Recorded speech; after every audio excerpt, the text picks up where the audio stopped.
like this. So there was a wise woman, let's call her wise, who was traveling in mountains.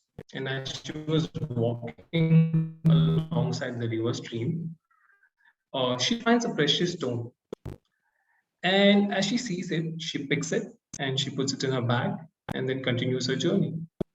On a different day, she meets a fellow traveler who was broke and hungry. Seeing that, she opens her bag and offers him food. The traveler takes the food thankingly and also gets the glimpse of the precious stone inside the bag. With a bit of greed, he requests if she can hand over that stone to him, knowing that that could set his entire life. And without any hesitation, what this lady does is she takes the stone from her bag and she hands over to him. Great, right? But few days later, what happens is this man comes back to return the stone to this wise woman, and he says, "I've been thinking that I know how valuable this stone is, but I give it back with the hope that you can give something that is far more precious." And he says, "Give me what you have within you that enabled you to give me this stone." Coming to the end of the story talks about values. Okay.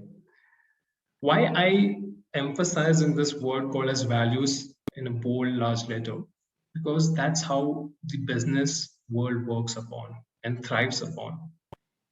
Any businesses that function, they have a core value, core mission, the reason for their existence, and their endeavor is always to align themselves with those values and function in the boundaries of those values.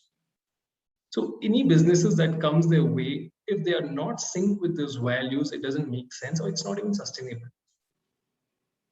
So this is one of the very important criteria, even as a salesperson or an entrepreneur, to have your own set of values for the reason you are existing in the business world, and also understanding your client's values.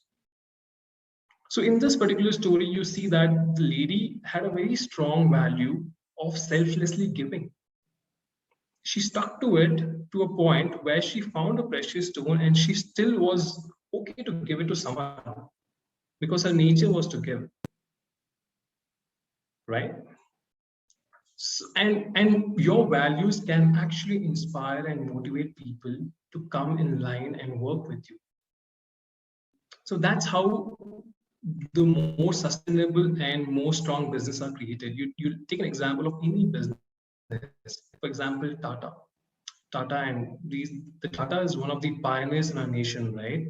Tata is not a business based organization. They are industrialist. Their whole concept or the value system was to build nation. They have never compromised on their values.